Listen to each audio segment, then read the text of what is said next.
Hello दोस्तों, नमस्कार। आपका स्वागत है मेरे चैनल एनएम ट्यूटोरियल्स में और मैं हूं आपके साथ नयन माहेश्वरी। जैसा कि आप सभी जानते हैं, पिछले पाँच छः दिनों से दीपावली का पावन त्यौहार पूरे देश भर में मनाया जा रहा था। आशा करता हूं आप सबकी दीपावली भी बड़े अच्छे तरीके से सेलिब्रेट हुई होगी। तो अब क्योंकि दीपावली खत्म हो चुकी है और आगे परीक्षाओं का दौर आने वाला है, तो हम अब एक भी पल गंवाए बिना फिर से हमारी पढ़ाई को आगे कंटिन्यू करते हैं, आगे बढ़ाते हैं। और अब मेरी भी पूरी कोशिश रहेगी कि इस चैनल पर लगातार क्लासेस अपलोड होती रहें। तो हमने जैसा कि रीड का बैच शुरू किया हुआ था हमारे यूट्यूब चैनल एनएम ट्यूटोरियल्स पर युवाओं के लिए जो शिक्षक भर्ती जो कि जनवरी में आने वाली है। अब क्योंकि दिवाली पर सभी लोगों ने बहुत एंजॉय कर लिया है, तो अब हम लोग, क्योंकि युवा शक्ति जो कि इस देश की असल में एक गति है, इस देश को आगे बढ़ाने में सबसे बड़ा हाथ युवा शक्ति का ही है। तो युवा शक्ति ही होने के नाते हमें रुकना नहीं चाहिए, हमें भर्ती की तैयारियां फिर से शुरू कर देनी चाहिए। त्यौहार बीत चुका है, तो अब एक पल भी समय गंवाए बिना अब हमें फिर से आगे बढ़ जाना चाहिए। तो इसीलिए अब आज से रीड बैच के वीडियोस को रिकंटिन्यू किया जा रहा है। फिर से कंटिन्यू हम करते हैं। रीड के बैच में हम लोग पढ़ रहे थे फ्रैक्शंस एंड डेसिमल्स, यानी कि भिन्न एवं दशमलव के बारे में। पिछले वाले वीडियो में हम लोगों ने डेसिमल्स को समझ लिया था कि डेसिमल्स क्या होते हैं। उनके हमने स्थानिक मान समझ लिए थे कि स्थानिक मान किस तरह से उनके रखे जाते हैं। डेसिमल्स की हमने परिभाषा समझ ली थी। डेसिमल्स असल में क्या होते हैं? डेसिमल्स यानी कि दशमलव एक ऐसा नंबर जिसमें दो भाग होते हैं, एक पूर्णांश और एक अपूर्णांश, एक इंटीजर और एक नॉन इंटीजर। और ये दोनों पार्ट जो हैं वो एक पॉइंट से डिवाइड होते हैं। हमने इनके स्थानिक मान भी देखे थे, इनकी प्लेस वैल्यूज़ भी हमने देखी थी। प्लेस वैल्यूज़ हम किस तरह से निकालते हैं? तो प्लेस वैल्यूज़ हमने किस तरह से निकालना देखा था। जैसे मानिए कि हमारे पास कोई नंबर था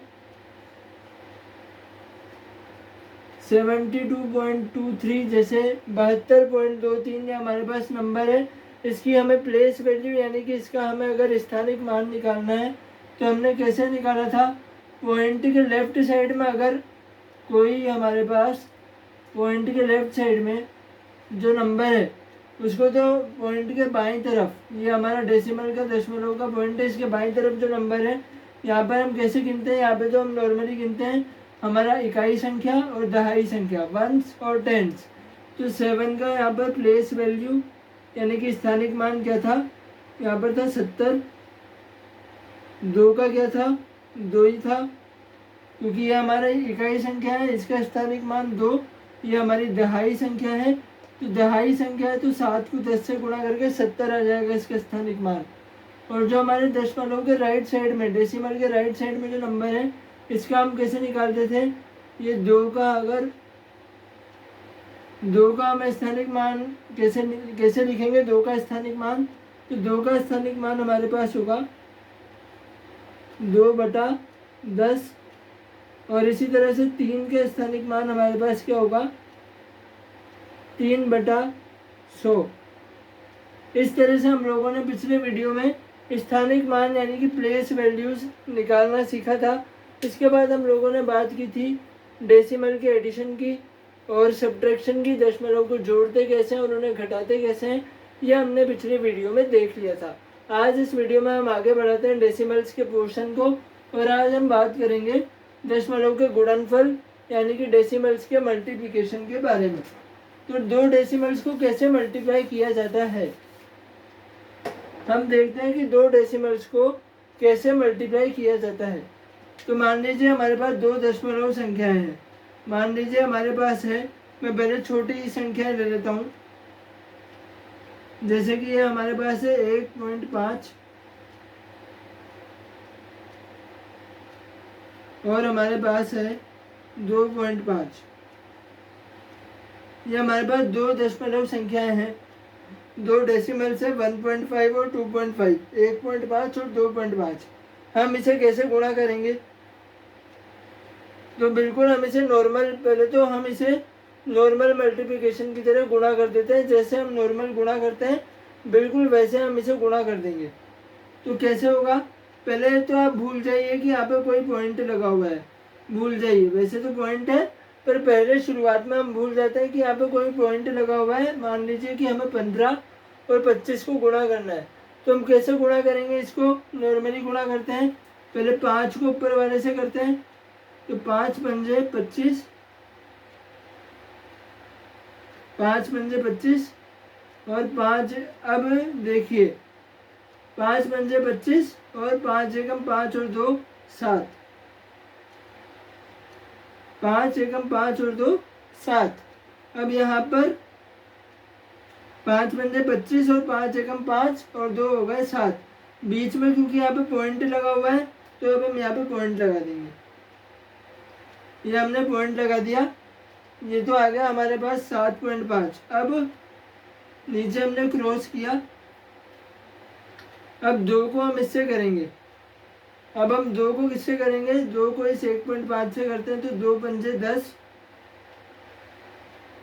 और 2 एकम 2 और 1 3। और यहाँ पर अब 2 पंजे 10, 2 और 1 2, 2 एकम 2 और 1 कितने हो गए? 3। और यहाँ पर अब 2 पंजे 10 के बाद यहाँ पर बीच में पॉइंट था, तो यहाँ पर हमने पॉइंट लगा दिया। ठीक है, अब हमें इन दोनों को प्लस करना होता है, तो प्लस करते हैं। अब हमेशा ध्यान रखना कि जब भी हम इन दो संख्याओं को प्लस करेंगे,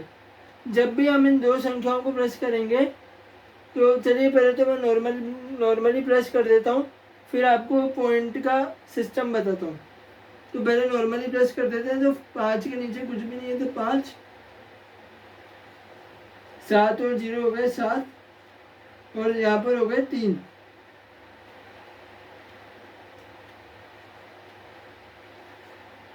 यहाँ पर हो गए 3, 7 और 0 7, या 3 के ऊपर कुछ नहीं है 3, और यहाँ पर 5।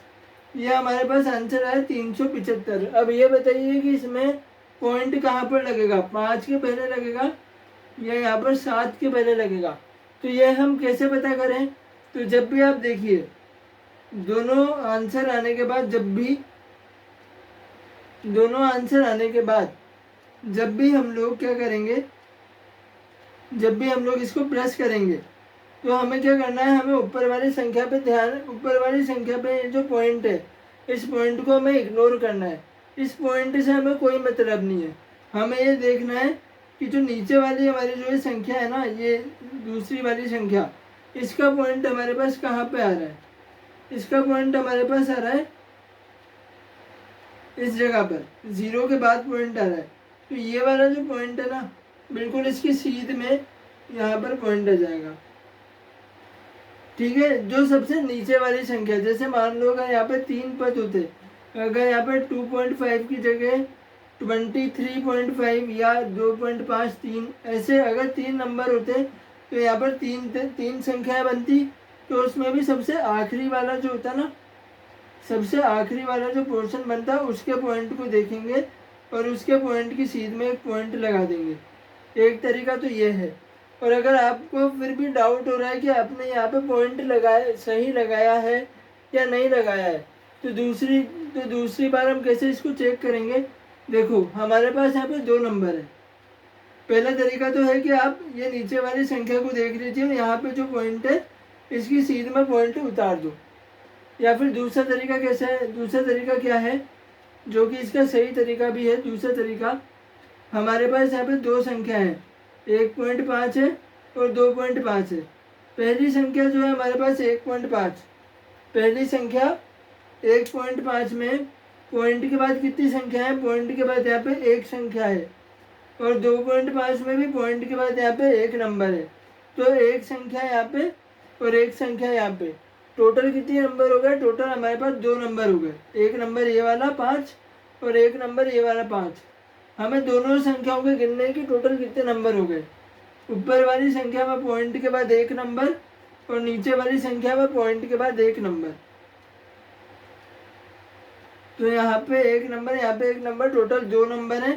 तो आंसर में जो पॉइंट लगेगा वो कितनी संख्याओं के बाद लगेगा? इधर से गिनेंगे, राइट साइड से, दाईं तरफ से गिनेंगे 1 2। दाईं तरफ से क्यों गिना? क्योंकि हम प्लस भी करते हैं या गुणा भी करते हैं तो इसी साइड से करते हैं ना, राइट साइड से शुरू करते हैं। हमेशा राइट साइड से शुरू करते हैं, चाहे हम प्लस करें चाहे मल्टीप्लाई करें कुछ भी करें, तो गिनेंगे भी हम किस साइड से, राइट साइड से। तो यहाँ पे एक संख्या पॉइंट के बाद यहाँ पे एक संख्या, टोटल कितनी हो गई, दो संख्याएं, टोटल कितनी हो गई, दो संख्याएं। तो आंसर में भी दो संख्याओं के बाद पॉइंट लगा दो, एक दो, और ये दो संख्याओं के बाद पॉइंट लगा दिया। तो पहला तरीका तो क्या, जो सबसे नीचे वाला जो बन रहा है, जो सबसे नीचे वाला जो बन रहा है यहाँ पर नंबर, उसके पॉइंट की सीध में लगा दो, या फिर यहाँ पे देख लो पॉइंट के बाद टोटल कितनी संख्याएं आ रही है, यहाँ पर एक, यहाँ पर एक, टोटल हो गई दो संख्याएं। तो यहाँ पर दो संख्याओं के बाद पॉइंट। अब मान लीजिए कि हमारे पास कोई ऐसा क्वेश्चन आ गया,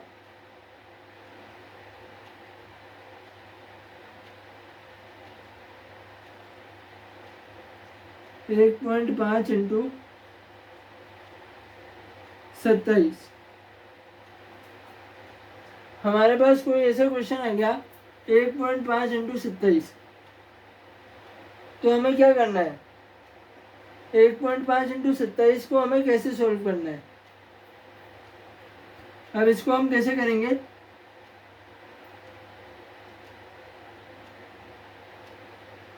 तो इसमें आप हमेशा ध्यान रखिए, कभी भी जब भी आपके पास एक पॉइंट वाली संख्या है,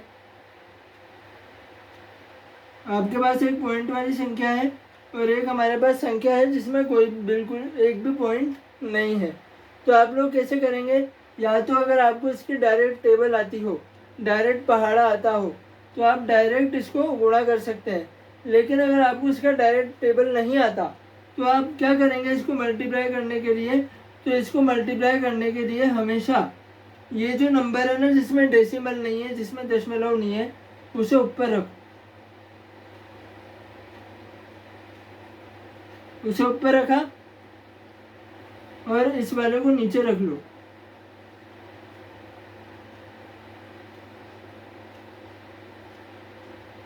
हमेशा क्या करो, कर ऐसे भी सकते हैं, पर ऐसे आप कंफ्यूज हो सकते हैं, कैसे कंफ्यूज होंगे वो मैं बताऊंगा। तो क्या क्या करो कि हमेशा जो नंबर है ना जिसमें दशमलव का बिंदु नहीं है, जिसमें डेसिमल नहीं है, जो नंबर, जो हमारा इंटीजर नंबर है उसको हम ऊपर रख लेंगे और जो डेसिमल वाला नंबर है उसको नीचे रख लेंगे। अब इसको सॉल्व करते हैं। अब क्या करते हैं, इसको सॉल्व करते हैं। तो 5 सत्ते 35, हासिल आया 3,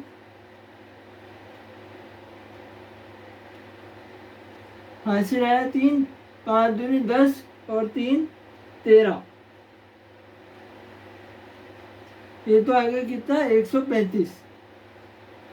अब क्या करो, अभी नीचे हमारे पास पॉइंट लगा हुआ है ना, ये नीचे हमारे पास पॉइंट लगा हुआ है, तो पहले आप यहाँ पे पॉइंट लगा दो। अब ध्यान रखना, जब भी पॉइंट लगाओ ना, तो ये जो जैसे एक संख्या के नीचे तो हमने क्रॉस लगा दिया, दूसरी संख्या और पहली संख्या के बीच में यहाँ पे थोड़ा सा गैप रखना, क्योंकि ताकि यहाँ पे बीच में आपको पॉइंट दिखेगा। अब क्या करो, ये एक को हमने कर दिया 7 से और इसको कर दिया हमने क्या 2 से।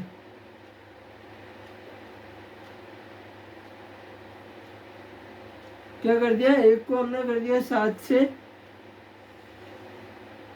और इसको कर दिया 2 से। या अगर आप चाहो तो आप पॉइंट नहीं भी लगाओ, इस पॉइंट को रहने देते हैं, आप पॉइंट नहीं भी लगाओ और डायरेक्ट पहले इसको सॉल्व कर दो, डायरेक्ट इसका गुणा कर दो। आप पॉइंट नहीं भी लगा के डायरेक्ट इसका गुणा कर दो। तो क्या करेंगे, हमने एक को कर दिया बस, 1 7 एकम 7, 2 एकम 2 और 5 से कर दिया, इसको पहले प्लस कर देते हैं, इसको पहले प्लस कर देते हैं। तो कितना आएगा यहाँ पर 5, यहाँ पर 7 3 10 और 7 और 3 10 हो गए। यहाँ पर हासिल का 1, 2 और 1 3 और 1 4 आ गया, यहाँ पर आ गया 4। अब हमारे पास आंसर क्या रहा है, 405। अब ये देखो हमारे पास यहाँ पर एक डेसिमल नंबर है, एक डेसिमल नंबर है 1.5, एक दशमलव संख्या है, इसमें पॉइंट के बाद कितनी संख्या आ रही है। हमने पहले तो इसको नॉर्मली सोल्व कर दिया, हमने इसमें पॉइंट को लिखा ही नहीं। हमने इसमें पॉइंट को लिखा ही नहीं, आप लगाओ या नहीं लगाओ एक ही बात है, इसमें कोई दिक्कत नहीं है। वैसे सही तरीका तो यह है कि यहाँ पर ना पॉइंट लगाया जाता है, पर अगर आप इसको नहीं भी लगाओ तो मैं बस अभी समझा रहा हूँ। वैसे सही तरीका है कि हमें यहाँ पे पॉइंट लगाना चाहिए। तो जैसे अब यहाँ पर एक दशमलव संख्या है ना, यहाँ पर हमारे पास एक दशमलव संख्या है, इसमें दशमलव के बाद कितने नंबर है, दशमलव के बाद एक नंबर है। तो यहाँ पर क्या कर दो, एक संख्या के बाद पॉइंट लगा दो। यहाँ पे दशमलव के बाद एक ही संख्या है, ऊपर वाली संख्या में तो दशमलव है ही नहीं। अगर यहाँ पे भी दशमलव में मान लो कुछ भी लिखा होता, 3 लिखा होता, तो एक संख्या यहाँ पे 2 संख्याओं के बाद लगता पॉइंट। लेकिन क्योंकि यहाँ पे दशमलव के बाद एक ही संख्या है, अगर यहाँ पे 27.0 भी होता ना तो भी 2 संख्याओं के बाद लगता, भले उससे आंसर में चेंज नहीं आता, लेकिन फिर 2 संख्याओं के बाद लगता। यहाँ पर 40.50 हो जाता,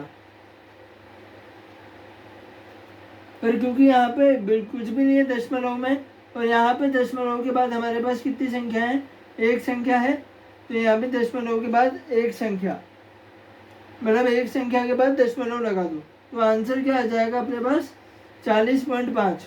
वैसे तो आप लोगों को सही तरीका इसका ये है, क्योंकि मैंने दोनों ही बातें बोल दी, हो सकता है आप कंफ्यूज हो गए हो। पहले हम इसको क्या करेंगे, पहले 5 को हमने 27 से गुणा किया।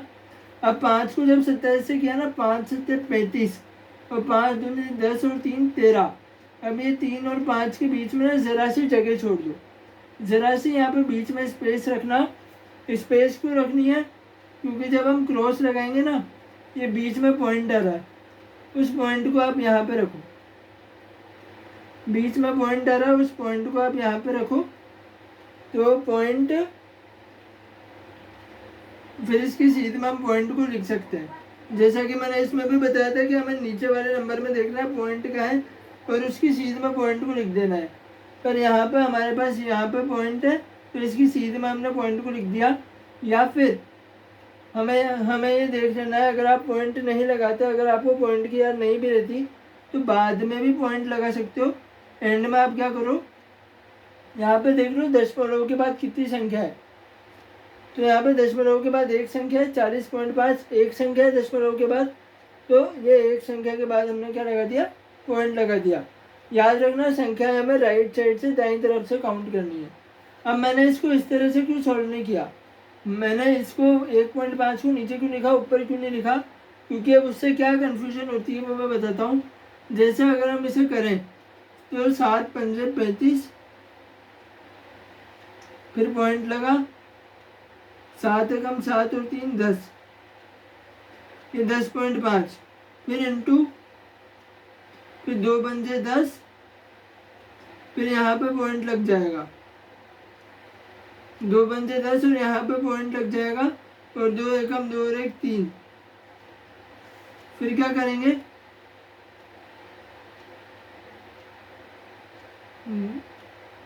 एक मिनट,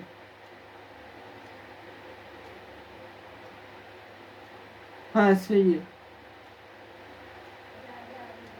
ये एक इधर आएगा ना तभी कंफ्यूजन हो रही थी, सही है। तो 2 पंजे 10, 2 एकम 2 और 1 3। फिर क्या करेंगे, फिर सभी कंफ्यूज हो जाएंगे कि यहाँ पे अब ऊपर भी पॉइंट आ रहा है, नीचे भी पॉइंट आ रहा है, और फिर आंसर क्या आ जाएगा 5 0। और आप सोचेंगे कि ये नीचे वाला पॉइंट इधर आ रहा है, इधर लगा के आप आंसर क्या लिख दोगे, यहाँ पर आप क्या लिख दोगे, 4.05 लिख दोगे, जबकि ये बिल्कुल गलत आंसर है। 4.05 बनेगा ही नहीं, इसमें पॉइंट का चक्कर पड़ेगा। अगर हम ऊपर दशमलव को रखते हैं तो पॉइंट का चक्कर पड़ेगा। आप 7 से करोगे तो भी आप यहाँ पे पॉइंट लगा दोगे, 2 से करोगे तो भी आप इस जगह पॉइंट लगा दोगे, और फिर एंड में पॉइंट का लग जाएगा, एंड में पॉइंट 2 संख्याओं के बाद लग जाएगा। जबकि यहाँ पे कितनी है, यहाँ पे हमारे पास एक तो पूर्ण संख्या है, एक तो इंटीजर है हमारे पास, और एक हमारे पास डेसिमल है, और डेसिमल के बाद एक ही नंबर है। तो नियम ये कहता है कि यहाँ पे एक ही नंबर के बाद पॉइंट लगना चाहिए, एक ही संख्या के बाद पॉइंट लगना चाहिए। पर लोग क्या करेंगे, जब इसको ऐसे सॉल्व करेंगे ना, डेसिमल को ऊपर रख देंगे, तो उनका देखो ये नीचे वाली लाइन में पॉइंट यहाँ पे आ रहा है। मैंने कहा था कि नीचे वाली लाइन में भी आप पॉइंट देख सकते हो। तो नीचे वाली लाइन में पॉइंट यहाँ पे आ रहा है, तो लोग इसको ऊपर वाले पॉइंट को तो इग्नोर करके क्या करोगे, आप नीचे वाला पॉइंट लगा दोगे और आंसर 4.05 आ जाएगा। जबकि ये बिल्कुल गलत हो जाएगा आपका सवाल। आंसर सही आते हुए भी एक पॉइंट की वजह से सवाल गलत हो जाएगा। इससे हमें क्या करना है, हमें जब भी एक तो डेसिमल दे रखा हो और एक हमें इंटीजर दे रखा हो, एक दशमलव दे रखा हो और एक इंटीजर दे रखा हो, एक पूर्णांश दे रखा हो, तो हम क्या करेंगे, हम जो दशमलव संख्या है उसको नीचे रखेंगे। अगर टेबल आती है, अगर मान लो मुझे 27 की टेबल याद होती तो मैं 27 की टेबल से सीधे उसको, मतलब मुझे आती है 27 की टेबल, लेकिन क्योंकि बहुतों को नहीं आती, अगर जैसे हमें 27 की टेबल आती है, अगर हम इसे 27 की टेबल से डायरेक्ट सॉल्व करें, तो 27 की टेबल से अगर हम इसे डायरेक्ट सॉल्व करें तो 27 पंजे 135 और फिर पॉइंट लगा दूंगा, हासिल में 13 आ जाएगा। 27 से कम 27 और 13 40, तो 40.5 हो जाएगा। मैंने क्या बोला अभी, जैसे अगर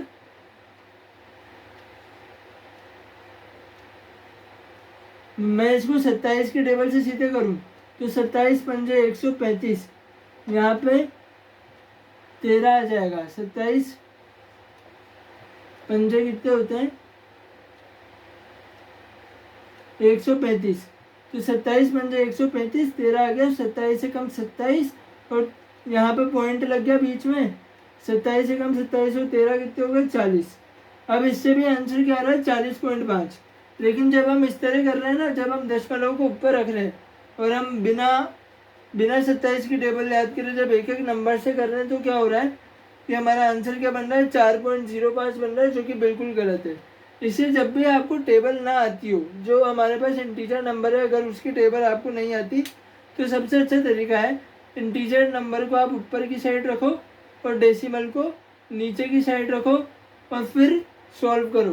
पहले 5 से किया, यहाँ पर याद रखना, यहाँ पे थोड़ी सी जगह छोड़ देना, नीचे क्रॉस करके पहले एक पॉइंट लिख देना और उसके बाद दूसरी संख्या से गुणा करना और फिर इस पॉइंट की सीध में आंसर में आ जाएगा। और क्रॉस चेक करने के लिए क्या करना है, हमें देख लेना है कि दशमलव के बाद कितनी संख्या है। तो यहाँ पे ऊपर तो दशमलव है ही नहीं, ऊपर तो 0 संख्या और नीचे 1 संख्या है दशमलव के बाद, तो 1 संख्या के पहले पॉइंट लगा दो। ये बहुत इजी सा सवाल है, आप प्रैक्टिस करेंगे आपसे होंगे सवाल। अगर ना हो तो आप कमेंट सेक्शन में डाउट में पूछ सकते हैं, आपको यहाँ पर बता दिया जाएगा। धीरे धीरे प्रैक्टिस से ही होगी मैथ्स, बिना प्रैक्टिस के नहीं आती है। अगर आप बस वीडियो देख के बंद कर देंगे तो नहीं होगा, आपको खुद भी प्रैक्टिस करनी पड़ेगी। तो आशा करता हूँ आप डेसिमल के मल्टीप्लिकेशन को समझ गए होंगे। जब 2 डेसिमल आए तब किस तरह करते हैं, तब हमें नीचे वाला पॉइंट देखना है। जब 1 डेसिमल आए तो उस डेसिमल को हमें नीचे की साइड में रखना है मल्टीप्लिकेशन में, ऊपर इंटीजर रखना है और उसके बाद सॉल्व करके आंसर निकालना है। अब बात करते हैं डिवीजन की।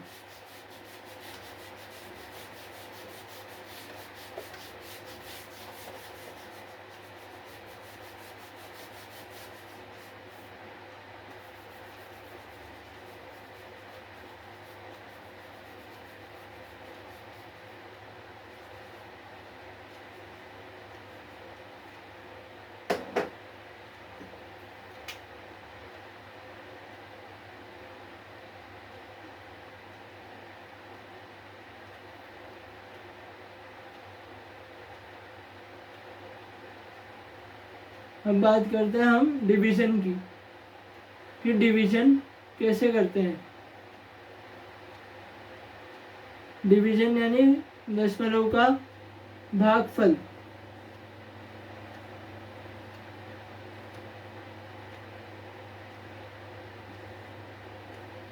दशमलव का भागफल हम लोग डेसिमल्स का डिवीजन कैसे करेंगे, दशमलव का भागफल हम लोग किस तरह करने वाले हैं, अब बात करते हैं इस बारे में।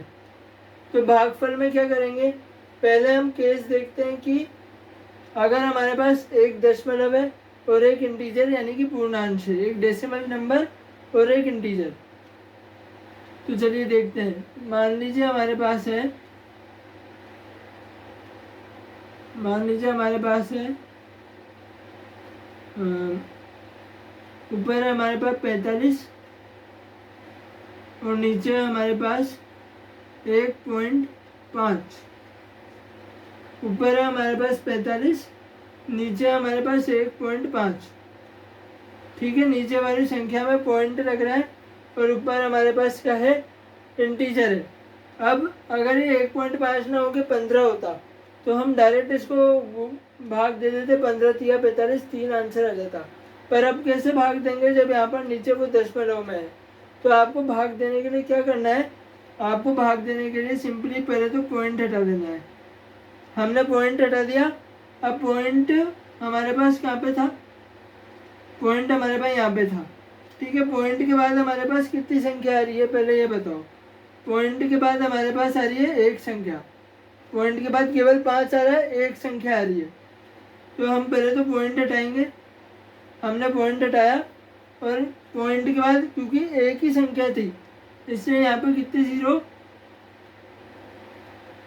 एक जीरो लगा दिया।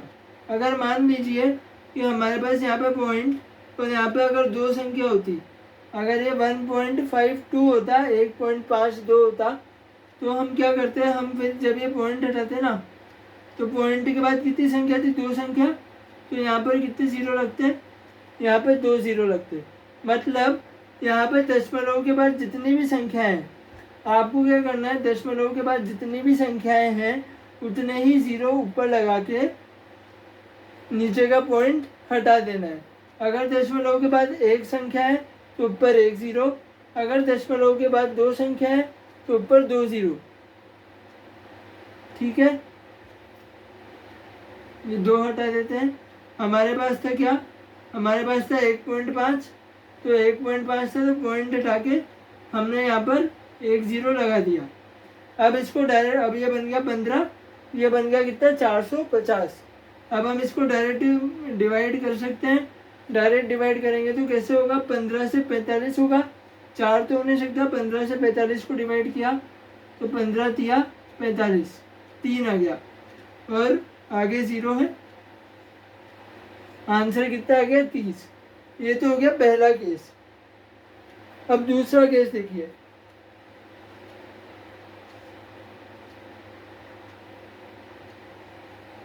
अब दूसरा केस देखिए, ये तो हो गया पहला केस।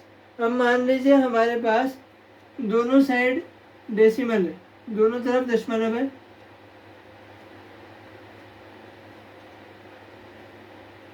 इसी संख्या को दोबारा ले लेता हूँ मैं दूसरे केस में भी।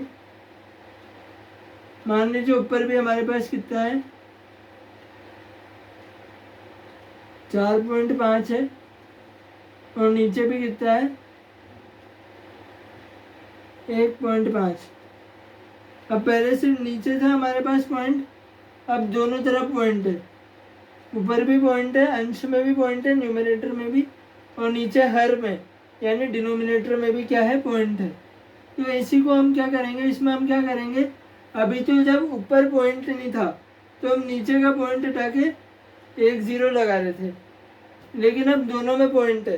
तो पहले तो आप ये देखो कि दोनों तरफ पॉइंट में कितनी संख्याएं हैं, पॉइंट के बाद कितनी संख्या है। तो नीचे भी पॉइंट के बाद एक संख्या है और ऊपर भी पॉइंट के बाद एक संख्या है। दोनों नंबर, दोनों में, अंश में भी, हर में भी, न्यूमरेटर में भी, डिनोमिनेटर में भी पॉइंट के बाद एक एक संख्या है। यहाँ भी 5 है केवल और यहाँ भी 5 है।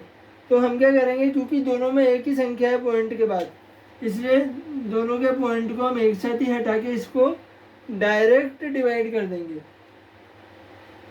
हम इसमें जीरो नहीं लगाएंगे। जीरो क्यों नहीं लगाएंगे, यहाँ भी पॉइंट था, यहाँ भी पॉइंट था, और पॉइंट के दोनों तरफ, पॉइंट के मतलब दोनों तरफ मतलब अंश और हर में पॉइंट के बाद दोनों साइड पे एक एक ही संख्या थी, इसलिए डायरेक्ट हम लोग पॉइंट हटा के और इसको डायरेक्ट क्या कर देंगे, डिवाइड कर देंगे। तो 15 इंटू 3, इसका आंसर क्या आ जाएगा, 3। 15 इंटू 3 45। अब देखते हैं तीसरा केस। मान लीजिए हमारे पास अब 4.50,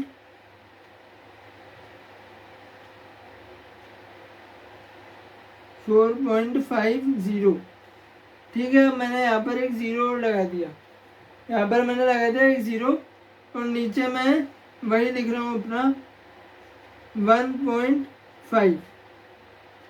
ठीक है, इसी नंबर को हम एक ही एग्जाम्पल में हम तीनों केस देख रहे हैं यहाँ पर। अभी तो इसमें क्या था, इसमें नीचे पॉइंट था, ऊपर पॉइंट नहीं था। इसमें दोनों तरफ पॉइंट था, पर दोनों तरफ पॉइंट के बाद एक एक संख्या थी। अब तीसरा केस क्या है, हमारे पास दोनों तरफ पॉइंट है, पर अब इसमें भी हम पॉइंट तो कैंसिल करेंगे। ये एक पॉइंट हमारा यहाँ पर है और एक पॉइंट हमारा यहाँ पर है। अब इसमें भी हम पॉइंट तो हटाएंगे, पर पॉइंट हटाने के लिए है, पर यहाँ पे तो क्या था, यहाँ पे भी पॉइंट के बाद एक संख्या थी हर में भी, और अंश में भी एक संख्या थी।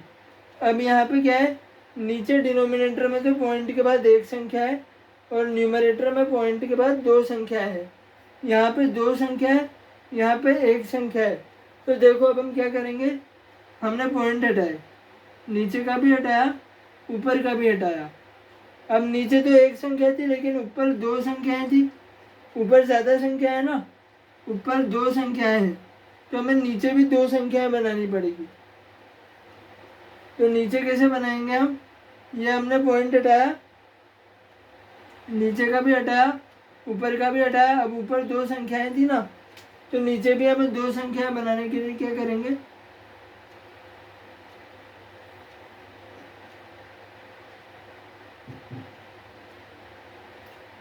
हम लोग क्या करेंगे, पहले तो ऊपर की दो संख्याएं थी,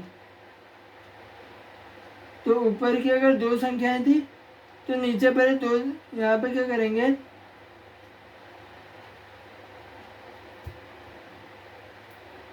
एक मिनट रुकिए।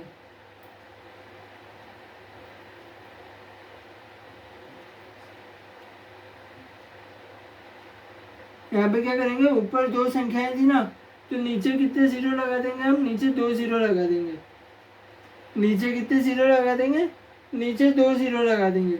और यहाँ पे क्या था, यहाँ पे हमारे पास 1.5 था, यहाँ पे 1.5 था, तो ऊपर कितना जीरो लग जाएगा, ऊपर एक जीरो और लग जाएगा।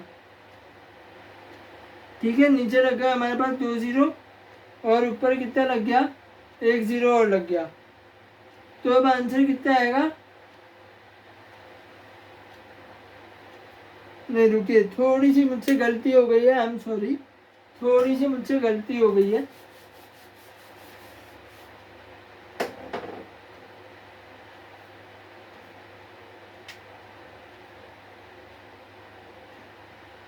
हम इसे दोबारा समझते हैं।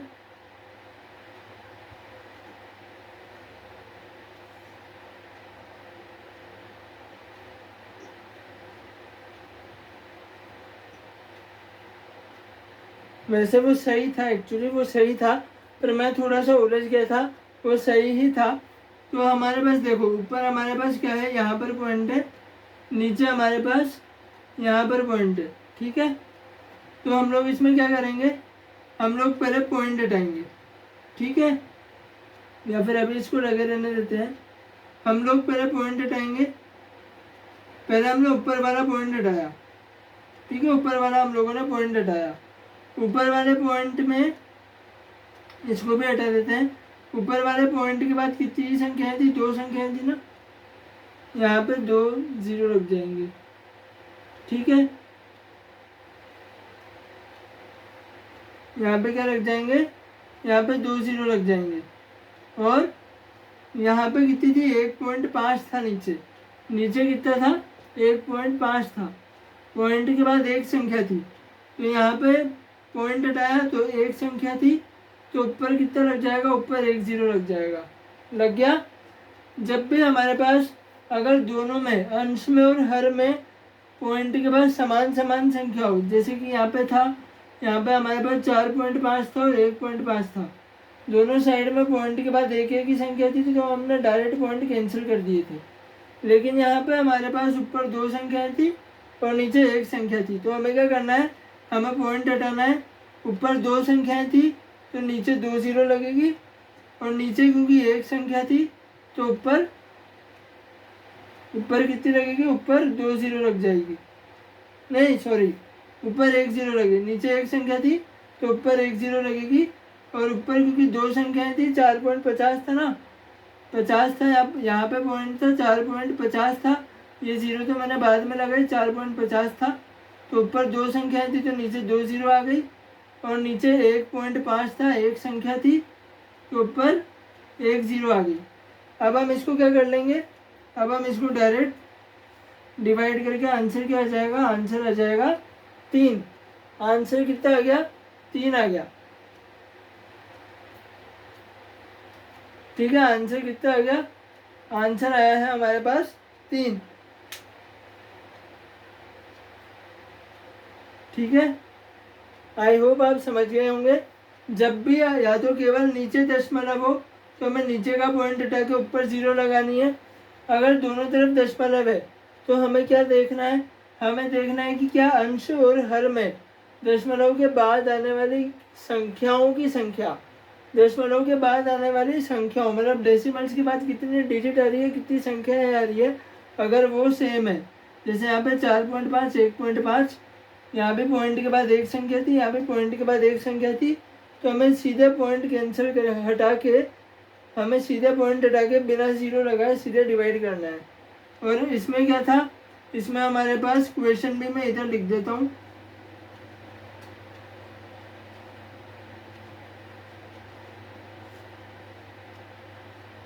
इसमें क्या था हमारे पास, नीचे एक संख्या थी और ऊपर दो संख्याएं थी पॉइंट के बाद, नीचे एक संख्या थी, ऊपर दो संख्या थी। तो क्या करेंगे, ऊपर का पॉइंट हटेगा, जब ऊपर का पॉइंट हटा तो ऊपर हमारे पास दो संख्याएं थी तो नीचे कितने आ गए, 2 0 आ गए, 5 के बाद 2 0, और नीचे का पॉइंट हटाया हमने, नीचे पॉइंट के बाद एक संख्या थी तो ऊपर क्या आ गया, 1 0 आ गया। ठीक है, जब भी यहाँ पर संख्याओं की अलग अलग हो, नंबर ऑफ डिजिट्स अलग अलग हो, यहाँ पे 2 है, यहाँ पे 1 है, यहाँ पे तो सेम थी, दोनों तरफ 1 1 थे, इससे डायरेक्ट हो गया, हमें 0 नहीं लगाने पड़े। लेकिन यहाँ पे क्योंकि अलग अलग है, नीचे एक ही नंबर है और ऊपर दो संख्या है, इसलिए हमने क्या किया, हम लोगों ने जब ऊपर से पॉइंट हटाया तो नीचे 2 0, क्योंकि ऊपर पॉइंट के बाद हमारी दो संख्याएं थी तो नीचे 2 0 लगा दिए, और नीचे से जब पॉइंट हटाया तो पॉइंट के बाद एक संख्या थी तो ऊपर 1 0 लगा दिया।